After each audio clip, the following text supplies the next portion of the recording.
Hello friends, welcome back to my YouTube channel. মই অনুৰাগ শৰ্মা আপোনালোক সকলোকে পুনৰবাৰ স্বাগতম জনাইছো মোৰ YouTube চেনেলটোলৈ। আজি মই আপোনালোকৰ সন্মুখত এটা নতুন ভিডিঅলৈ উপস্থিত হৈছো আৰু আজিৰ ভিডিঅটোত মই আপোনালোকৰ সৈতে শেয়াৰ কৰিম Assam public service commission Assam লোক সেৱা আয়োগ APSC ফালৰ পৰা এটা গুৰুত্বপূৰ্ণ এডভাৰটাইজমেন্ট নটিফিকেশন ৰিক্ৰুটমেন্ট নটিফিকেশন আৰু হেতু হৈছে assistant accounts officer class 3 post of Assam Electricity Grid Corporation Limited AEGCL total 61 ta post ase aru reservation of post or policy to hol je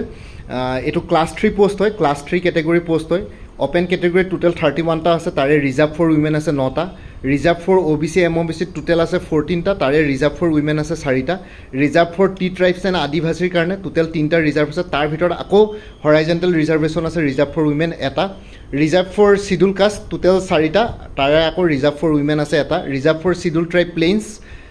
total ase 6 ta reserved for women ase 2 ta reserved for scheduled tribe hills total ase 3 ta reserved for women ase tare eta grand total to whole total 61 ta post tare reserved for women ase 18 ta aru post reserved for PWBD and type of disability total 3 ta ase aru post reserved for ex servicemen or karone eta post reserve ase aru yate junkhini open category ase he open category postor baki onno reserve category khini open category postor karone তেওঁলোকে compete কৰিব পাৰিব so suppose OBC যদি total reservation 14 টা আছে তেওঁলোকে আকৌ open ক্যাটেগৰি 31 টা add হৈ যাব সো বেসিক্যালি 45 টা পাব ঠিক তেনেদৰে ৰিজাৰ্ভ ক্যাটেগৰি কৰি এনেকুৱা নহয় যে অকল ৰিজাৰ্ভ পোষ্ট গিটাৰ কাৰণে কম্পিট কৰিব পাৰিব আপোনালোকে ওপেন ক্যাটেগৰি কাৰণে কম্পিট কৰিব পাৰিব সো তাৰ পিছত ইয়াতে আৰু এটা কথা কৈছো পে স্কেল টো হল pay scale plus grade pay plus other allowances as admissible to the Assam state government employees from time to time per month to whole pay scale to whole 25,000 to 92,000 grade pay 11,000 payment treat pore so pay scale to basic pay to 25,000 plus grade pay 11,000 so total apnalor basic pay hobo around 36,000 aru gutei khini milamile around in hand salary starting salary 50,000 man hobo 50,000 manor usorasori hobo aru mo salary calculation to kori dekhom baro apnalok pasot aji just advertisement to he ulaise so eligibility criteria to hol candidate jon bharatiyo nagorik hobo laiba under article 5 to 8 of the constitution of India aru logote ohomor sthayi bakinda hobo laiba mane permanent resident of Assam hobo laiba aru logote teor ohomia Assamese বা local ল্যাঙ্গুৱেজত proficiency থাকিব লাগিব ঠিক আছে so আপোনালোকে অসমীয়া ভাষাটো বা যিকোনো local language ইয়াতে যোনখিনি লোকাল ল্যাঙ্গুৱেজেস আছে ট্ৰাইবেল ল্যাঙ্গুৱেজেস বিলাক বড়ো বেঙ্গলী সো এইখিনি বস্তুৰ ওপৰত আপোনালোকৰ প্ৰফিচিয়েন্সি থাকিব লাগিব ইয়াতে হেতুৱে কৈছে আৰু লগতে ডমিকেল প্ৰুফ হিচাপে তেওঁ আপলোড কৰিব লাগিব পাৰ্মানেন্ট ৰেসিডেন্স সাৰ্টিফিকেট আপলোড কৰিব লাগিব এডুকেশনাল পাৰপসৰ ক্ষেত্ৰত যোনখন উলিয়াই নহলে এমপ্লয়মেন্ট এক্সচেঞ্জ ৰেজিষ্ট্ৰেচন সাৰ্টিফিকেট ইয়াৰ ভিতৰত যিকোনো এখন প্ৰুফ অফ ৰেসিডেন্সি হিচাপে আপলোড কৰিব লাগিব অনলাইন এপ্লিকেশন কৰোতে এতিয়া আহিলো এডুকেশনাল কোৱালিফিকেশনৰ কথা এডুকেশনাল কোৱালিফিকেশনত যদি দেখিছে তেতিয়াহলে আপোনালোকৰ যিকোনো গ্ৰেজুৱেট হ'ব লাগে আৰ্টছ সায়েন্স কমাৰ্চত from A recognised university minimum 55% marks লাগিব অৰ it's equivalent to become in aggregate 55% marks in honors major subject become or minimum 55% aggregate marks or is equivalent for arts or science graduate having mathematics or statistics as one of the subjects or 55% marks or its equivalent in mathematics statistics as honors BA BSc ঠিক আছে so আপোনালোকৰ ইয়াতে apply কৰিব কাৰণে ব্যাচেলৰ degree লাগিব arts science কমাৰ্চত from a recognized university minimum 55% marks laibo ar ba become jodi graduate hoy tetala honors ba major graduate hobo laibo minimum 55% marks ar নহলে arts or science graduate mathematics by statistics as one of subject laibo as with 55% marks নহলে BA ba BSc student mathematics by statistics ot honors hole hobo khali minimum 55% marks thakibo laibo graduation ot yate hetwe koise আৰু ইয়াতে মানে যিকোনো গ্ৰেজুৱেটে apply কৰিব পাৰে খালি এইগিটা criteria fulfil কৰিব লাগে যে বিকম হলে মানে অনাৰ্স বা মেজৰ সাবজেক্ট থাকিব লাগিব উইথ 55% মাৰ্কস এগ্ৰিগেট আৰু লগতে যদি আৰ্টস বা সায়েন্স গ্ৰেজুৱেট হয় তেতিয়ালে ম্যাথমেটিক্স বা ষ্টেটিষ্টিক্স এজ ওয়ান যিকোনো এটা সাবজেক্ট থাকিব লাগিব গ্ৰেজুৱেচনত নহয় বা আৰ্টস BA বা BSc ম্যাথমেটিক্স বা ষ্টেটিষ্টিক্স অনাৰ্স হলে হ'ব খালি 55% মাৰ্কস থাকিব লাগিব ঠিক আছে or 55% marks or is equivalent in ইমান সো এনেকুৱা ধৰণৰ কথা এইগিটা বস্তু থাকিব লাগিব আপোনালোকৰ 55% মিনিমাম 55% মাৰ্কস থাকিব লাগিব মানে মেজৰ সাবজেক্টতে থাকিব লাগিব সাকে মোৰ মতে ইয়াতে যেহেতু কৈছে or minimum 55% aggregate marks or is equivalent for arts or commerce the subject or 55% marks or equivalent in mathematics statistics honors ঠিক আছে সো honors subject কিটাটো যাৰ honors থাকে তাতে 55% marks থাকিব লাগিব মোৰ মতে আৰু ডিপাৰ্টমেন্টাল ক্যান্ডিডেটস বিলাক যি সকল শিডিউল কাষ্ট শিডিউল ট্ৰাইব থাকিব মিনিমাম মাৰ্কস ব্যাচেলৰ ডিগ্ৰী 50% বিচাৰিছে আৰু proficiency laibo computer application have diploma certificate laibo with minimum 3 months or diploma certificate thakibo laibo aru yate apnalokor semester year wise jar semester asile jar bosori asile degree bilak so tare year wise কি বুলি কয় semester wise আপোনালোকে marksheet final pass certificate সেইখিনি upload কৰিব লাগিব আৰু বয়সৰ সময়সীমা হ'ল মিনিমাম 21 বছৰ আৰু মেক্সিমাম 38 ইয়াৰ্ছ এজৰ কাট অফ ডেটটো হ'ল 1 জানুৱাৰী 2024 দিনাখন আপোনালোকৰ বয়স 21 বছৰ হ'ব লাগিব মিনিমাম নহয় বা 38 বছৰৰ ওপৰত হ'ব নোৱাৰিব ইয়াতে এজ ৰিলেক্সেশ্যন আছে 5 years relaxation for SC ST মানে upper age limit to 43 years as on 1st January 2024 এইটো ডেটত ধৰা হ'ব নহয় বা OBC MOBC কাৰণে 3 years relaxation আছে up to 41 years upper age relaxation বা ex servicemanৰ কাৰণে 50 years আছে reserve category 50 years shall be 50 years as on 1st January 2024 for reserve category relaxable up by 3 years OBC MOBC কাৰণে 3 years relaxation আছে মানে 53 years লকে আৰু 5 years relaxation আছে SC ST কাৰণে মানে 55 বছৰলৈকে SC ST সকলে দিব পাৰিব OBC গলে 53 years লকে বাকিখিনিয়ে 50 years লকে দিব পাৰিব জেনাৰেল খিনিয়ে আৰু ইয়াতে বাকি EWS তো অসমত নাই হেতু কৈ দিলো আপোনালোকক বাকি ক্যান্ডিডেট সকলে এজ লিমিট হিচাপে বা এজ প্ৰুফ হিচাপে ক্লাস 10 বা ক্লাস 12 ৰ examination admit card pass certificate marksheet এখিনি আপলোড কৰিব লাগিব হেখিনি অকল ডেট অফ বাৰ্থ যত মেনশন থাকে হে সাৰ্টিফিকেটখন লাগিব ক্লাস 10 আৰু 12 ৰ examination admit card pass certificate নহয় বা মাৰ্কশিট যত এজ ডেট অফ বাৰ্থ বা এজ টু ক্লিয়াৰলি মেনশন আছে তাৰ বাহিৰে বেলেগ এজ প্ৰুফ হিচাপে বেলেগ সাৰ্টিফিকেট ইয়াতে মানে একসেপ্ট কৰা নহয় ঠিক আছে PWBD persons with benchmark disability candidates সকলে বেঞ্চমাৰ্ক ডিসেবিলিটিৰ সাৰ্টিফিকেট অনলাইন এপ্লাই কৰোতে আপোনালোকে আপলোড কৰিব লাগিব ফ্ৰম এ কম্পিটেন্ট অথৰিটি বা ইস্যু কৰা বেঞ্চমাৰ্ক ডিসেবিলিটি সাৰ্টিফিকেট আপোনালোকে আপলোড কৰিব লাগিব সৰি আৰু আসাম গভৰ্ণমেণ্ট এমপ্লয়িজ সকলৰ NOC লাগিব যেতিয়া এপ্লাই কৰিব যদি আপোনালোকে আসাম গভৰ্ণমেণ্টৰ আন্ডাৰত কিবা চাকৰি কৰি আছে আসাম গভৰ্ণমেণ্ট বা সেন্ট্ৰেল গভৰ্ণমেণ্ট তেতিয়ালে আপোনালোকে NOC নো অবজেকশন সাৰ্টিফিকেট মানে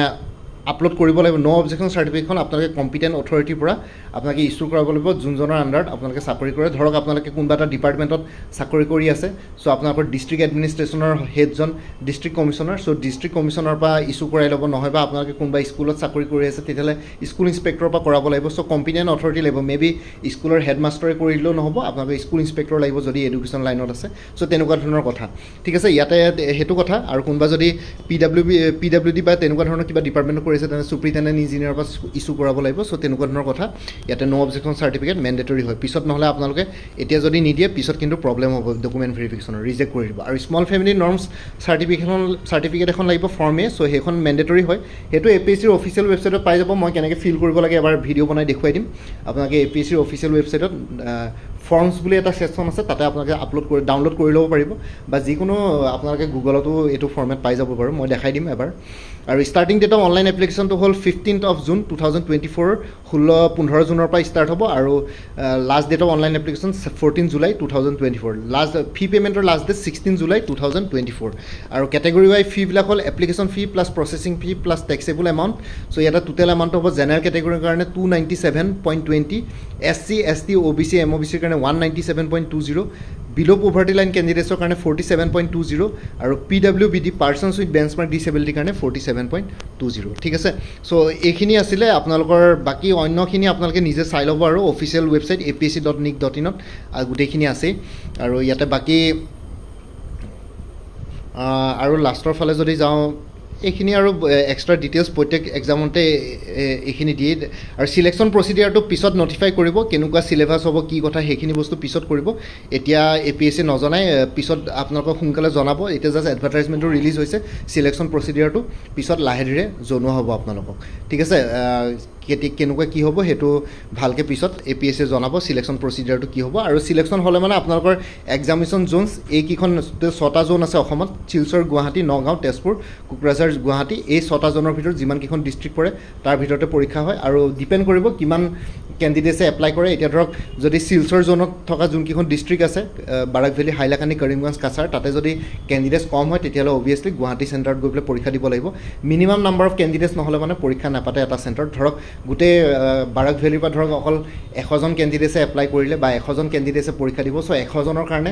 শিলচৰ চেণ্টাৰত মেবি পৰীক্ষা নাপাতিবও পাৰে ঠিক আছে 100জন বা তাতকৈ কম তেতিয়াহ'লে গুৱাহাটী চেণ্টাৰতে এডজাষ্ট কৰি ল'ব চ' তেনেকুৱা ধৰণৰ কথা এইটো জাষ্ট ফৰ এক্সাম্পল কৈছোঁ এইটো APSC ডিপেণ্ড কৰিব কি হয় আৰু চ' এইখনে আছিলে এডভাৰটাইজমেণ্ট যিসকল এলিজিবল আৰু ইণ্টাৰেষ্টেড কেণ্ডিডেটছ আছে তেওঁলোকে এপ্লাই কৰিব পাৰিব মই অলৰেডি ভিডিঅ'টোত জনাই দিলোঁ কেনেকুৱা কি হ'ব পাৰে আৰু ইয়াতকৈ কিবা ডিটেইলছ ইনফৰমেশ্যন পালে মই আপোনালোকক নিশ্চয় শ্বেয়াৰ কৰিম আপোনালোকে খালি এডুকেশ্যনেল কোৱালিফিকেশ্যনৰ কথাটো মই যিহেতু ক'লোঁ বাৰেপেটি চ' ইয়াতে এবাৰ চাই ল'ব তাৰপিছত আপোনালোকে এপ্লাই কৰিব আৰু বহুতবিলাক বস্তু ইয়াতে অকল জাষ্ট এডভাৰটাইজমেণ্টখন চাই পেলাই গম নাপায় আপোনালোকে যেতিয়া অনলাইন এপ্লাই কৰে তেতিয়া তাতে বহুতখিনি বস্তু আহি যায় তাতে যদি আপোনালোকৰ এপ্লিকেশ্যন একচেপ্ট কৰে তেতিয়াহে হয় যদি একচেপ্ট নকৰে তেতিয়াহ'লে নহয় চ' এইখিনিয়ে আছিলে assistant accounts officer post finally আহিছে আৰু আছাম ইলেক্ট্ৰিচিটি গ্ৰিড কৰ্পৰেশ্যন লিমিটেডৰ চ' আপোনালোকে এপ্লাই কৰিব পাৰে বাকী ভিডিঅ'টো শেষ হোৱাৰ আগতে মই আৰু এটা কথা কৈ দিছোঁ আপোনালোকে যদি আপকামিং এক্সামছবিলাকৰ কাৰণে এপ্লাই কৰি থৈছে বা পৰীক্ষা দিম বুলি ভাবিছে তেতিয়াহ'লে APSC ৰিচাৰ্চ এছিষ্টেণ্ট যোনটো ফাইনেন্স ডিপাৰ্টমেণ্ট আছে তাৰ কাৰণে ফুল কোৰ্ছ এটা এভেইলেবল আছে 450ত APSC CCৰ প্ৰিলিমিনাৰী 2024-25ৰ কাৰণে ফুল কোৰ্ছ এটা এভেইলেবল আছে 450ত আছাম কোঅপাৰেটিভ এপেক্স বেংক এছিষ্টেণ্টৰ যিহেতু এক্সামৰ ডেট দিলে 23rd জুলাই 23rd জুন 2024 চ' এইটো মাহৰ 23 তাৰিখে আছে তাৰ কাৰণে এটা ফুল কোৰ্ছ এভেইলেবল আছে 450ত APSC CDPO child development project officer full course এটা এভেইলেবল আছে জেনেৰেল ইংলিছ আৰু জেনেৰেল ষ্টাডিজ দুইখন পেপাৰ কভাৰ কৰা হৈছে সেইটো 400ত আছে Assam direct recruitment ADRE 2.0 full course এটা এভেইলেবল আছে 450ত উইমেন এণ্ড চাইল্ড ডেভেলপমেণ্টৰ ষ্টেটিষ্টিকেল এছিষ্টেণ্টৰ ফুল কোৰ্ছ এটা এভেইলেবল আছে 400ত আছাম পুলিচ SI কনষ্টেবল আৰু আদাৰ্ছৰ কাৰণে ফুল কোৰ্ছ এটা এভেইলেবল আছে 450ত APSC computer operator full course এটা এভেইলেবল আছে 400ত APSC টুৰিজিম ডেভেলপমেণ্ট অফিচাৰৰ ফুল কোৰ্ছ এটা এভেইলেবল আছে 325ত আৰু APSC motor vehicle inspector MVI যোনটো জেনেৰেল ষ্টাডিজ পেপাৰ আছে তাৰ কাৰণে ফুল কোৰ্ছ এটা এভেইলেবল আছে 450ত এইখিনি MCQ বেছ কোৰ্ছ হয় মাল্টিপল চইচ কুৱেশ্যনছ থাকিব য'ত এক্সপ্লেনেশ্যন নেচেচাৰী এক্সপ্লেনেশ্যন থাকিব য'ত ষ্টেটমেণ্ট বেছ কুৱেশ্যনছ নেচেচাৰী ষ্টেটমেণ্ট বেছ কুৱেশ্যনছ থাকিব মেথছ ৰিজনিং এপ্টিটিউড এৰিথমেটিক এইখিনি বস্তুত আপোনালোকে ষ্টেপ বাই ষ্টেপ এক্সপ্লেনেশ্যন ফৰ্মুলা গোটেইখিনি পাই যাব আৰু কাৰেণ্ট এফেয়াৰ্ছখিনি MCQs প্লাছ এক্সপ্লেনেশ্যন গোটেইবিলাক পাই যাব আৰু কাৰেণ্ট এফেয়াৰ্ছ বৰ্তমান 2023 জানুৱাৰীৰ পৰা 2024 মে'লৈকে আপডেট হৈ আছে জুন মাহটো চলি আছে জুলাই মাহৰ 2 তাৰিখে জুন মাহৰ কাৰেণ্ট এফেয়াৰ্ছখিনি পাই যাব তাৰ কাৰণে আপোনালোকে এক্সট্ৰা পে' কৰিব নালাগে যিসকলে কোৰ্ছবিলাক কিনিব তাৰ কাৰণে আপোনালোকে জাষ্ট মোক হোৱাটছএপত এটা মেছেজ ড্ৰপ কৰিলে হ'ল যে কাৰেণ্ট এফেয়াৰ্ছ লাগে প্ৰিভিয়াছ মান্থৰ মই লগে লগে দি দিম আৰু লগতে যিসকল ইণ্টাৰেষ্টেড কেণ্ডিডেটছ আছে কোনোবাই যদি কোৰ্ছ কিনিব বিচাৰে তেতিয়াহ'লে এই হোৱাটছএপ নাম্বাৰটো 9706557851 এই হোৱাটছএপ নাম্বাৰটো মোক মেছেজ কৰি জনাওক আপোনালোকক কোনটো কোৰ্ছ লাগে মই কোৰ্ছৰ কণ্টেণ্টছ আৰু লগতে ডিটেইলছখিনি দি দিম পে'মেণ্টৰ ডিটেইলছ দি দিম পে'মেণ্ট কৰাৰ লগে লগে আপোনালোকে গোটেইখিনি ষ্টাডি মেটেৰিয়েলছ নিজৰ হোৱাটছএপত PDF ফৰ্মেটত পাই যাব চ' এই হোৱাটছএপ নাম্বাৰটো 9706557851 এই হোৱাটছএপ নাম্বাৰটোত মেছেজ কৰি জনাওক বাকী যোনটো হোৱাটছএপ নাম্বাৰ দিয়া আছে ইয়াতে সেই হোৱাটছএপ নাম্বাৰটো